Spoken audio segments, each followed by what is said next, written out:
So if masculinity is simply the characteristics and behaviors that we as men inherently possess to varying degrees, then manliness is the application of those biological hardwiring and conditions and traits and characteristics in order to produce effective, positive outcomes for ourselves and for other people.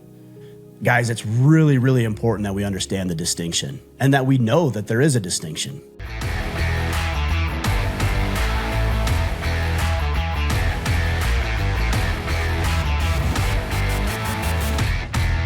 Gentlemen, welcome to the Order of Man podcast. I am Ryan Mickler. I'm the host and the founder of the movement here to reclaim and restore masculinity. Welcome here today to your Friday Field Notes. I want to talk with you today about the difference and distinction between masculinity and manliness. Now, you might argue that it's semantics and you might argue that it's irrelevant. I disagree. When we define or differentiate between what masculinity is and what manliness is, it illustrates to us and those boys that we want to lead and teach and help grow into men themselves that it isn't just about a set of characteristics. It isn't our biological hardware that defines who we are. It's what we do with it. So I've drawn some inspiration on this post from men who have connected with me on social media, primarily Instagram and Twitter. And I asked the question, what is the difference between masculinity and manliness? And I have some good answers that I wanted to share with you today. So we'll get into that in just a minute. Now, before I do, I want to mention something very exciting.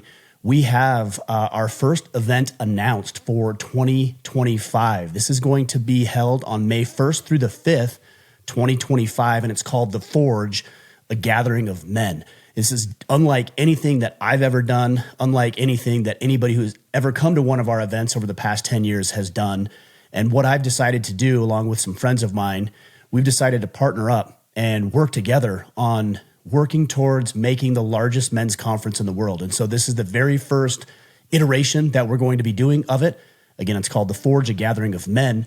And I have partnered with Connor Beaton of Man Talks, Larry Hagner with The Dad Edge, and Matt Boudreau with Apogee Strong. And of course, yours truly with Order of Man. All four of us are working together to put together an incredible event outside of St. Louis. And I'm not going to get into all the details here, but we are open for registration. And between the four of us, right now, we only have 200 spots available, and they are going to go quick. We also have a VIP option, and there's only 25 of those spots available. So if you're interested in learning more about what the event is, what the experience is all about, and the benefits that you're going to get by coming out on May 1st through the 5th, 2025, outside of St. Louis, Missouri, go to themensforge.com. That's themensforge.com. You'll watch a quick video, be introduced to your guest speakers, and of course, we'll answer all of your questions there. Again, themensforge.com, and please get registered as soon as you can. All right, guys, let's talk about the difference between masculinity and manliness. I'm going to let the guys speak before I do.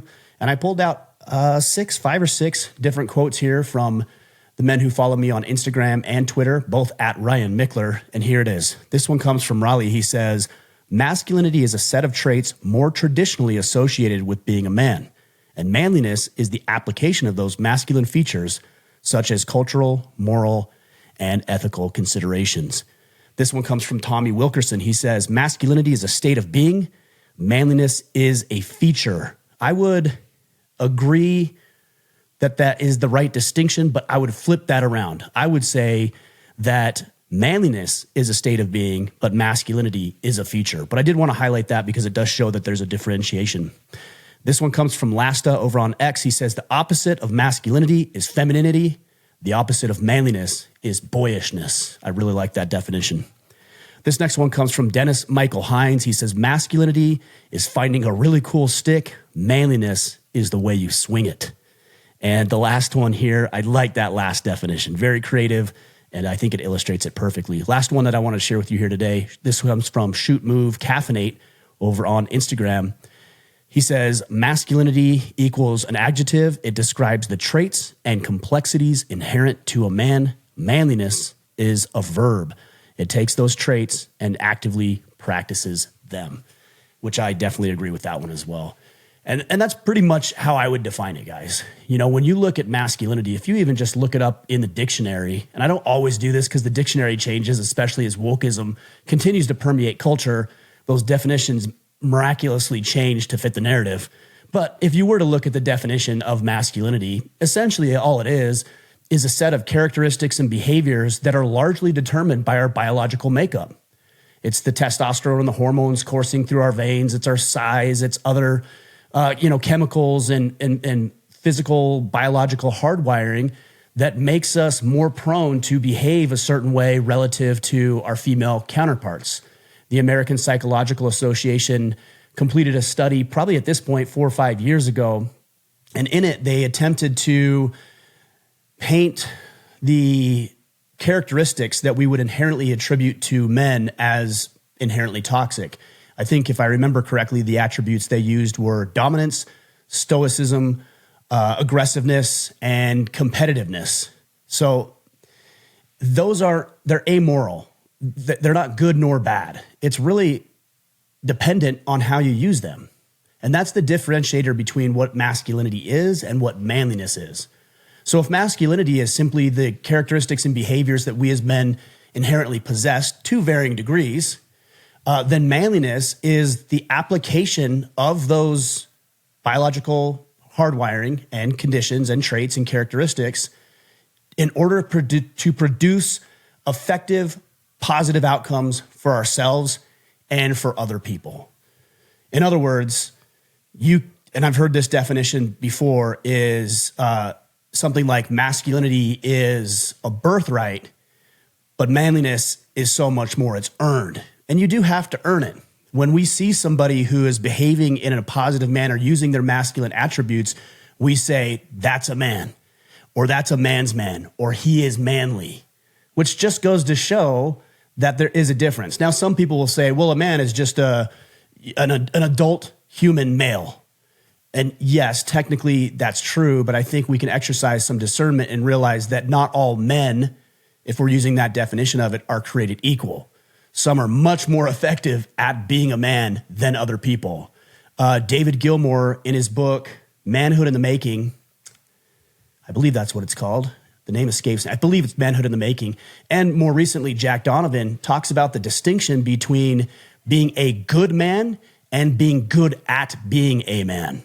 And I think if we're defining manliness, then that would apply more towards being good at being a man, which means that we have to take the natural propensity for aggression or dominance or competition, the things the American Psychological Association said are negative, and we need to harness those in a way to serve ourselves and serve others positively. Our motto here with Order of Man is to protect, provide, preside. You cannot do that effectively unless you're harnessing your God-given natural talents, abilities, characteristics, and behaviors for the betterment of yourself and other people. Guys, it's really, really important that we understand the distinction and that we know that there is a distinction. You know, for example, I've got 3 sons. I also have a daughter, but we'll talk about the boys for a minute. They are boys. I have a 16-year-old, a 13-year-old, and an 8-year-old. They're all boys. I would argue that the 16-year-old is more maybe a young man, but we don't expect them to behave like men. We don't ask them to, and we don't expect them to. When they fall short, we understand. Of course, there's discipline that needs to take place, and we're teaching them how to become men. But I would argue that there's also 30-year-olds, 35-year-olds, 40-year-olds who are less men than maybe my 16-year-old is, not because of their biological makeup, but because of the way that they're behaving. Guys, it is our imperative to protect, provide, and preside. And in order to do that, we need to make ourselves more capable in all the realms that we deal with in our lives. Physical, mental, spiritual, financial, relational, intellectual. That's what we've spent the past almost 10 years now working on. And again, I think it's really important that we understand the difference so that we know we are called to do so much more than we're probably doing right now. And that goes for every single person listening and for me as well.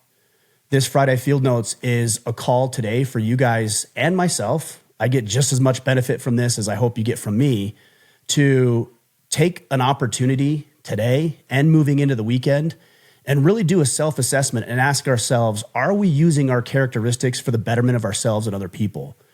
And if we're not, what can we do better, specifically, each and every day to improve our own lives and the lives of others? I'll give you an example. And this is one I often use to help people understand the difference. Because what I want you to know is that masculinity is amoral. Usually people would say masculinity is inherently good or inherently bad. And I don't actually agree with that. Masculinity just is. It's like a hammer. You would never say a hammer is good or bad. But if you use a hammer to build a beautiful home that a family will live in, then you use that instrument for the betterment of yourself and other people. If you use it to bash somebody's head in unjustly or unnecessarily so, then we would all agree that that was a misuse, at best, of an amoral tool to do destruction to other people's lives. Well, we do the same thing as men in the context of masculinity and manliness.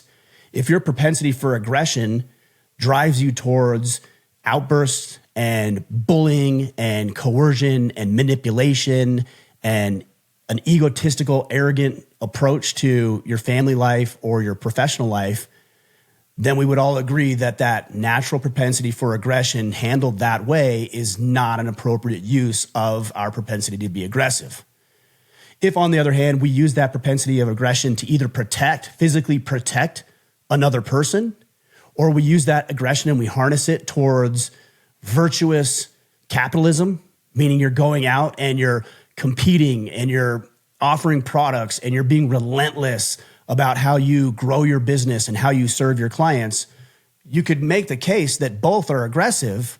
One was a misuse, bullying, coercing, manipulating, pushing others down, and one was an appropriate use by using that aggression for positive outcomes. So when people say, oh, we need more masculinity, we don't necessarily need more masculinity in the world. It's already present just because it's a birthright. What we need is more manliness. And that is the purpose of this mission, to take what we've been given, whether you believe it's God-given or through evolution. I believe it's God-given. But to take what we're given from God and to use that tool effectively, to use it powerfully and to serve other people. Guys, my message and my call out for you today is to take what you are good at as a man, aggression, competition, the desire to dominate or even be territorial in some ways, stoicism, harnessing that emotion for positive outcomes, and use it powerfully. Get a notepad out, get a journal out, and ask yourself, how can I use these traits that I have for powerful tools in the service of others? Guys, that's my message for you today. I know we didn't get deep into the weeds, but I really want everybody to know that there is a distinction, and I hope that we can convince or at least communicate and illustrate why there is a difference and why it's important to acknowledge what the difference is. Guys, as we leave today, I want to send a little reminder that we have the Men's Forge. If you go to the Men's Forge, you're going to be able to sign up for our experience on May 1st through the 5th, 2025, with me, Connor Beaton with Man Talks, Larry Hagner with The Dad Edge, and Matt Boudreau with Apogee Strong. That's May 1st through the 5th, 2025. I would love to fill those spots up. I don't think we'll have any problem getting 200 people there, and it is going to be an event unlike any others. We have 3 other people that we're communicating with currently to negotiate and talk about how we can get them on board as well. And these are 3 very well-known men who most of you, if not all of you, will know and want to hear from. Again, themensforge.com. Let's get that thing filled up, and get you out there in May. All right, guys. We've got a couple of great podcasts coming up, interviews coming up. So make sure you subscribe, leave a rating and review if you haven't done that. Follow along on Instagram and Twitter at Ryan Mickler. And until then, go out there, take action, become more manly, and become the man you're meant to be.